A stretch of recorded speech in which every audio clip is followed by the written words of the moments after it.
Très heureux de t'avoir avec nous. Alors, est-ce que tu peux présenter rapidement France Urbaine? Juste au-delà de ce qui a été dit, bon, je rajouterai en plus les grandes villes, Hmm. mais Rapproche le micro, juste. Voilà. un peu plus près. En explicitant s'il y a effectivement les métropoles, les communautés urbaines, les grandes villes, rappelez quand même qu'une métropole, je sais pas, prenons l'exemple de Nice, ça va être à la fois la ville-centre, mais c'est également 3 stations de sport d'hiver qui sont éloignées. Et que dans la plupart des métropoles, il y a des petits villages ruraux. Alors on prend souvent l'illustration de l'Île-de-France en disant oui, mais la métropole du Grand Paris, c'est la banlieue, mais déjà Paris n'est pas la France. Et pour faire métropole, il faut trouver des solutions qui vont concerner.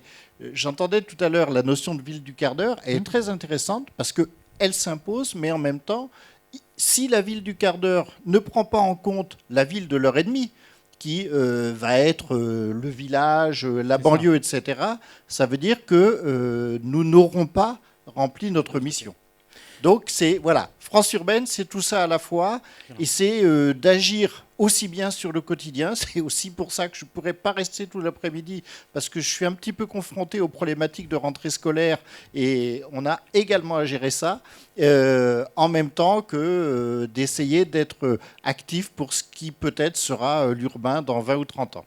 Alors, dans le cadre du plan de relance, les 22 métropoles et les collectivités, les communautés de communes et les communautés d'agglomération, vous avez fait des propositions fortes auprès du gouvernement pour être acteur de la relance. Est-ce que tu peux un peu nous en parler?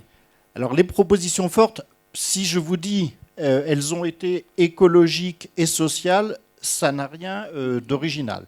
Celui qui n'aurait pas fait ça comme proposition serait probablement un peu ringard ou un petit peu rêveur. En revanche, ce qui nous semblait important, c'est de dire attention, si on fait comme on a toujours fait, on met l'écologique, on rajoute le social, en se disant avec un peu de bol, si on met l'un plus l'autre, ça va finir par matcher. En fait, non.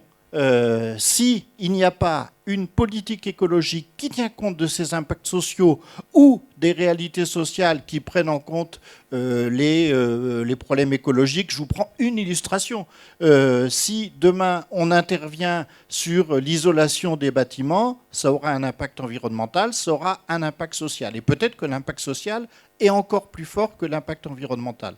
Et alors je ne sais pas si c'est une plus-value, mais ça a été de dire si l'un ignore l'autre, ça veut dire que nous ferons fausse route. C'est un des vrais enjeux. Et donc, en gros, là, ce qu'on évoque, c'est les métropoles post-Covid. Et comment, justement, on peut, si on l'évoquait tout à l'heure tous les deux, comment essayer de dresser vraiment une route, une roadmap pour essayer de s'investir dans des métropoles durables. Ça serait quoi un peu les 2-3 actions clés que tu considères être prioritaires? Alors déjà, au risque de te détromper, ce n'est pas une route. Mais il y aura plusieurs routes. Parce que chaque métropole est particulière. Et si on considère que ce qui est valable à Lille doit absolument s'imposer à Bordeaux, justement, on fait fausse route. Alors qu'il y a beaucoup de situations. Donc déjà, il faut que nous-mêmes, il faut qu'à l'égard de l'État, on accepte l'idée qu'on peut trouver des solutions qui sont valables localement. Ensuite, il y a peut-être quelques points qui nous paraissent importants. La question globalement du foncier. Alors bien sûr, je vais l'illustrer comme l'illustre tout le monde en disant oui, mais en gros, l'urbain c'est gentil, le lotissement c'est méchant. Bon, ok, ça c'est assez simpliste. En revanche, si on prend la situation actuelle, Covid, télétravail, il y a 1 an, celui qui aurait imaginé que l'entreprise accepterait normalement la dimension du télétravail, là aussi, serait passé pour un rêveur. Donc télétravail, ça rentre dans un esprit qui est un esprit accepté. Qui dit télétravail dit qu'il y aura des bureaux qui seront moins utilisés. S'ils sont moins utilisés, ça veut dire qu'ils peuvent avoir un autre usage. Et que demain, si on se dit qu'un bureau qui peut avoir un autre usage, je ne sais pas, 2 jours par semaine pour une autre personne, pour une autre activité, pour une autre entreprise. Du coup, on va se rendre compte qu'en fait, il n'était jamais utilisé le soir, jamais utilisé le week-end, et que cette multiplicité d'usages sera intéressante pour tout le monde. Ça veut dire que demain, si on est intelligent, si on est rationnel, on pourra se dire que tout compte fait, on n'est pas obligé de surconsommer du foncier, donc de l'eau, donc de l'air, donc de la perméabilité, parce que si le mètre carré de bureau est 2 fois plus utile qu'il ne l'est aujourd'hui, on aura une rationalité différente. Et je pourrais l'illustrer par de nombreux exemples. Je prends souvent l'illustration de l'école, qui est l'endroit sans doute le mieux outillé dans une ville, parce qu'il y a souvent du parking, des espaces verts, je ne me parle même pas des salles de classe, hein, mais le moins utilisé, parce qu'on ne l'utilise pas pendant le week-end, le mercredi, les vacances scolaires, etc. Si on a à côté d'une école une maison des associations, on se dit, mais enfin, attendez, est-ce que vraiment ils ont bien pensé à l'utilisation du foncier? Alors que l'association ne fonctionne en général pas au même moment que l'école, qu'elle peut utiliser le même parking, peut-être le même espace de jeu, etc.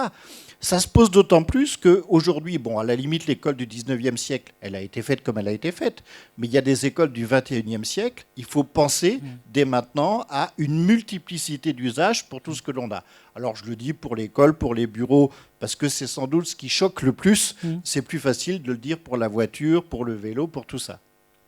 Très bien. Bah, écoute, j'étais vraiment très heureux d'échanger avec toi et d'avoir effectivement cette idée de collaboration et de travail. France urbaine a un rôle important et on le voit ici, cette spécificité de chaque métropole, de chaque problématique, avec cette complexité en plus autour de Covid. Donc vous êtes un acteur incontournable avec qui on va essayer d'avancer. Un conseil peut-être pour finir, ce qui est pour toi un peu l'action par rapport à ce que tu as entendu ce matin, des différents échanges, que tu aimerais pousser un petit peu, enfin qui a retenu ton attention?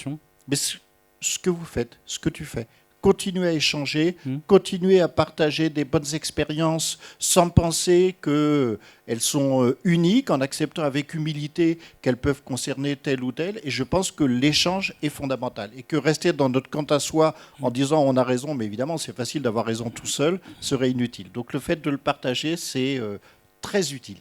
Merci beaucoup Étienne. Merci Vincent.